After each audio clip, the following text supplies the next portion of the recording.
Kaput entered the forest proper, walking the overgrown path towards where again? He did not know. All he knew was that Dirty Paws was guarding this place, and it seemed like a place with a tail in it. But honestly, he could care less about his role in this world. Kaput was tired. A lot had transpired in just one day. Or was it even just one day? Kaput couldn't tell, and he didn't care. He just knew one thing. He was tired from his adventures. So tired. And these stumps looked so comfortable, and it wasn't as cold as it had been in the tundra. And there was a bright light and wind, lots of wind, wind that blew your face apart and made you regret all that you ever did in your life. And the bright light, the yellow light, and the beeping of the engines failing, and the clouds parting, and the clouds going back together, and regret, regret, regret. Capone groaned and blinked his eyes. With a start, he realized that he had been sleeping. He got off the tree he was leaning on and... Wait, Caput thought, and looked back. With shock, he realized that the stump he was almost certain was there a minute ago was now a tree. He looked around and saw that while the path was slightly obscured by overgrown vines before he fell asleep, it had now been completely buried in snow. Was there a path at all? Kaput stopped to think about his current situation. The environment had changed. There was no point in denying it. He looked around him more thoroughly and realized he did not know which way to go. He was following the path before, but now the path had vanished or been obscured by a high layer of snow. Kaput felt, sighing at the idea of it, that this might be one of those tales he had to complete. But where to start? Suddenly, a loud, deep, guttural noise was heard, accompanied by a loud crunch. Kaput fell backwards into the snow by the shock wave. Well, I guess I'll start there, Kaput said, and got up to follow the sounds. How long had it been, Kaput thought, since that first sound? He had been wandering for what seemed like hours, but Kaput was beginning to suspect that time had no function in this strange world he currently inhabited.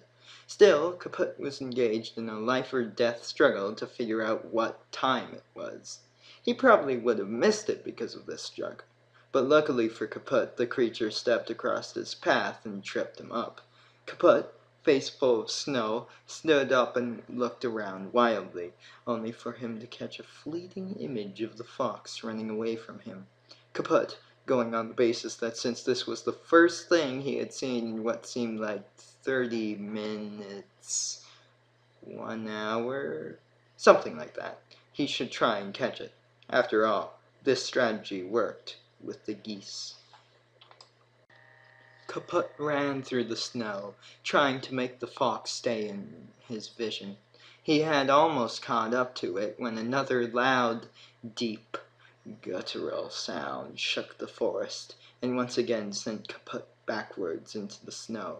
Kaput, at this point, hated snow. Kaput's hatred of the icy matter was forgotten about when he looked up and saw, above the trees, a head. A giant, stony head, looking around. Kaput quickly got up and, without thinking, hid behind a tree. He had reached the back of the tree just in time when the stony head looked in his direction. Several tense seconds, or minutes, passed, with Kaput struggling to contain his fear. Could that thing see or hear fear? The giant, however, moved onwards, and walked with a loud crunch away from the tree. Kaput took a deep breath in and tried to walk a few cautious steps, toward the giant. "You'll never do it." Kaput looked around and saw the same fox he had been chasing just moments before standing behind him. Kaput stared at the fox. "I said, you'll never do it," said the fox. Kaput blinked, but did not dwell on it. Animal speaking was becoming just an ordinary, everyday occurrence for Kaput, and this might have worried him more if there weren't more important things on his mind, like learning all he could so that he could maybe, finally, leave this forest and snowy tundra. "What won't I do?" said Kaput. "You'll never get him to stop wandering. He's the wandering giant. First, I tried to make the forest transform around him when anybody sleeps. Then he never went to sleep. Then I tried cutting down some trees. He just grew longer legs and stepped over them. I just don't know how to stop him." The fox sat down, his ears flopping. "He used to be so driven. Now he's aimless. The forest has grown to contain him, but it won't be able to grow forever. He will eventually wander outside, and, with the size of his feet and the speed of which he walks, he could destroy the entire world with his aimless wandering." Kaput considered this information. He considered it for a very long time. Then he spoke. "I could speak to it." Fox got up from its haunches, ears up, shock in its eyes. "What?" yelled the fox. "You can't speak to the tall man. He defies expectations. He is inexplicable." "Nothing is inexplicable.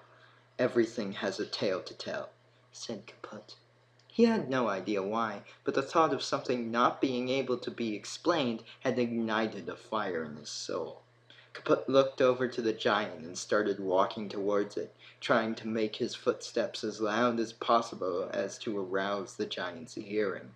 The giant's head turned and looked straight at Kaput.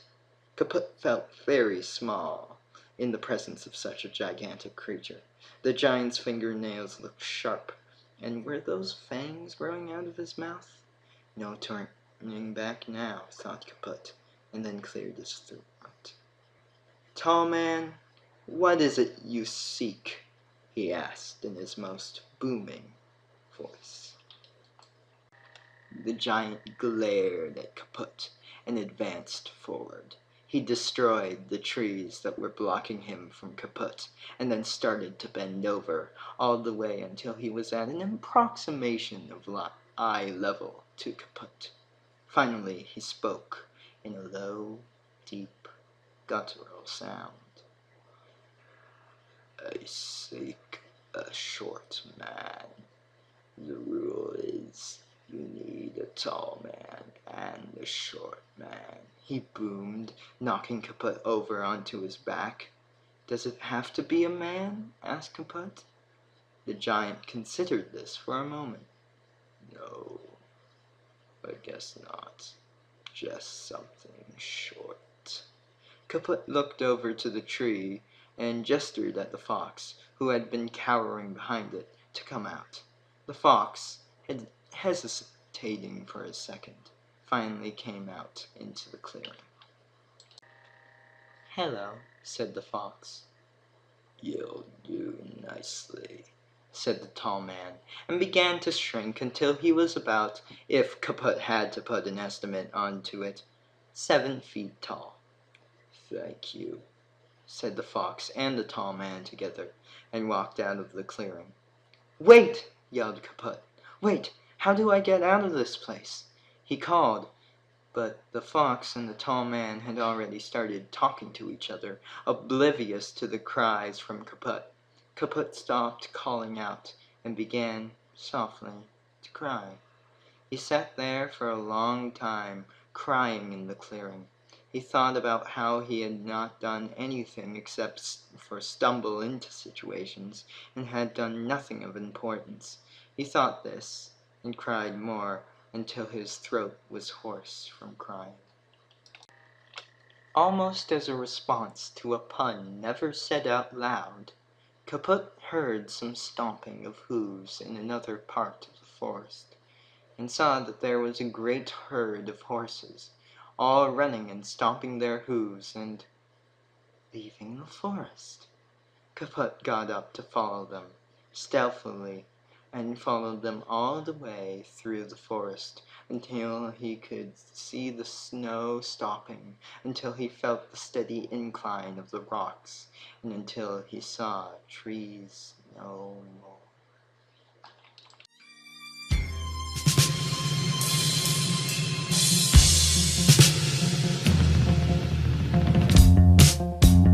Extra clever, earthbound spirit, ghost in the form of a mongoose. There once was a tall man and a short man. One day the short man disappeared, and since the tall man and the short man were very close, the tall man wept. He was also saddened because of his role, for who ever heard of a tall man without a short man? Suddenly an idea struck him. He would grow tall, taller than all the surrounding trees, and become the tall man for the entire world. The fox that looked on grew gravely concerned, because the tall man was destroying all the trees and had not stopped to take a breath, or sleep, or eat for at least 6 weeks.